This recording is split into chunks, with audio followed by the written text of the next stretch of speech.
Hey everybody, and welcome back. This week we're going to continue our French mother sauce series with Escoffier's sauce tomate.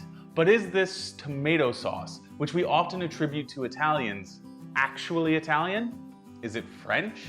Spanish? Let's cook and learn on Bon Appetit. For this recipe, we'll be using 3 ounces of carrots, 3 ounces of onions, 3 ounces of guanciale, or you can use salt pork or bacon that hasn't been sugar cured or smoked, 3 cups of chicken stock, 3 tablespoons of butter, 6 tablespoons of flour, 56 ounces of tomatoes, a little pinch of sugar, a bay leaf, and a sprig of thyme. And we'll be using garlic cloves to taste. Escoffier's original recipe used 1. We'll be using 6. Come on. To start, I've got my pan on medium-low. I'm going to be adding in my 3 tablespoons of butter and my 3 ounces of guanciale. Boop. Let that slowly render out for 5 minutes. Why are we doing this in the low and slow method? Well, we want to give the fat time to render out of the guanciale without burning the guanciale meat and without burning the butter. By doing it this way, we're gonna get that nice fat to combine and we'll get to flavor the butter. I'm cooking my fat. In fact, this is my best life.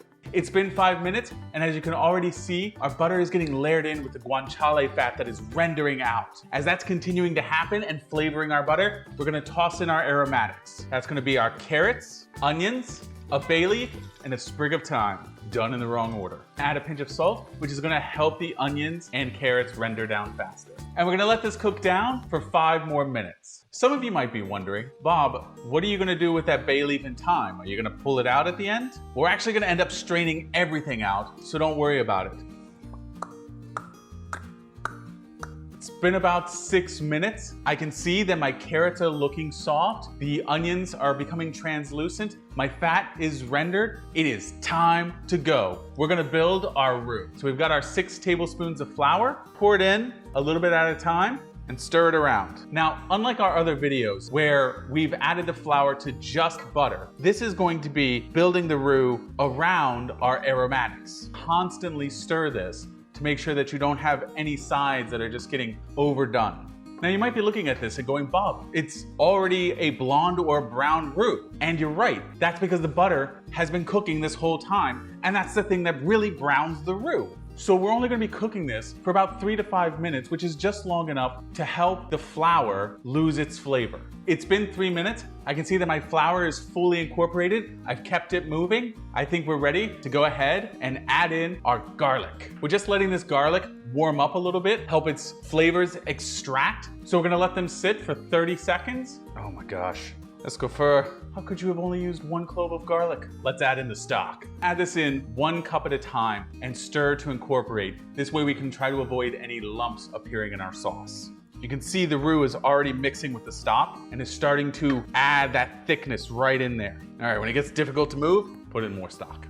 Make sure that you stir this very thoroughly and ensure there's no lumps before you add in your tomatoes. Okay, let's add in our 56 ounces of tomatoes. The original recipe called for about 5 pounds of big ripened tomatoes. I ain't got time for that. Make sure that if you get any tomatoes from the store, that they're crushed tomatoes that use nothing other than vine ripened tomatoes in them. You don't want to see anything added in there like sugar or salt. We're going to be adding that ourselves. And then one of the most important lessons my grandmother taught me, this can be used to hold all your utensils for the rest of cooking. Yeah.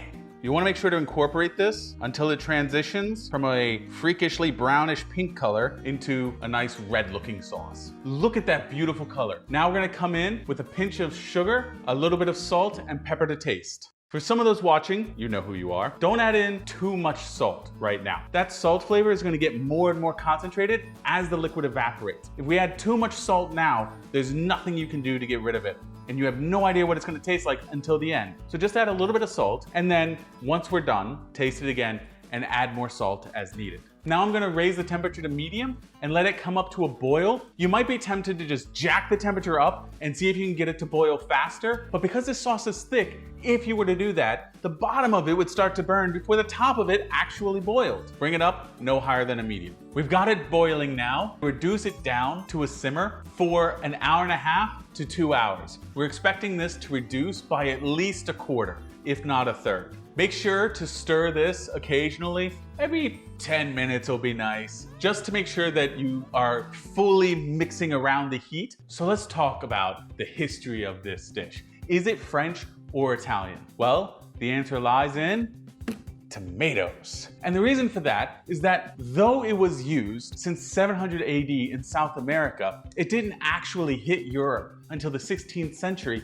when the Spanish brought it back from their travels to South America. At which point, the French, Spanish, and Italians all started using the tomato to make different kinds of sauces. And we can see with Latini's Lo Scalco alla Moderna, the introduction of the first recorded Italian tomato sauce. In the 20th century, Escoffier added the roux to the sauce, which forced the tomato sauce to become thick. Most modern recipes don't use the roux anymore. They use tomato paste as a thickening agent. But which one of these countries gets the thanks for creating the tomato sauce we know and love today? Everybody in Europe had a hand in it. But we probably have to thank South America the most for cultivating and using the tomatoes first. We've been letting this simmer now for an hour and a half. It's time to strain it into another pot so that we just have the sauce. So you might be noticing that this is producing a lot of waste. The carrots, the onions, the garlic, the guanciale, it's all getting tossed out with the herbs. You can choose to make this more rustic by putting the herbs inside of a cheesecloth and pulling that out at the end. If you do want a velvety sauce without losing all of those ingredients, you can do the Julia Child method, which allows you to blend the ingredients together, having pulled out the herbs, and then put that sauce into your container. It'll have a much more velvety sauce-like consistency, not be as rustic and chunky. And now we just add a little bit of salt and pepper to taste. Here we have it, sauce tomate, the French-style tomato sauce. I've topped mine off with a little bit of fresh basil to give it a nice peppery flavor, but let's give this a taste. It's definitely different than what I grew up with. This has a very strong umami flavor coming from the fat of the rendered guanciale and the butter, which does not normally go into my tomato sauces. It also has those aromatics, giving it a bit more sweetness. Some of the things you can use this sauce for are farfalle with mozzarella and pizza. You can check these recipes and more at my site, bobappetitrecipes.com. How are you going to use the sauce? Leave a comment down below. This is a great sauce, but it does take a while to make. Most nights, I'm probably just going to use tomato paste. What about you? Would you use tomato paste or would you rather do the roux version? As always, huge thanks to everybody watching this channel. Please remember to like, subscribe, ring the notification bell. And if you haven't seen them, be certain to check out my other videos on the French sauces, linked somewhere. All right, we'll catch you next time on Bob Appetit.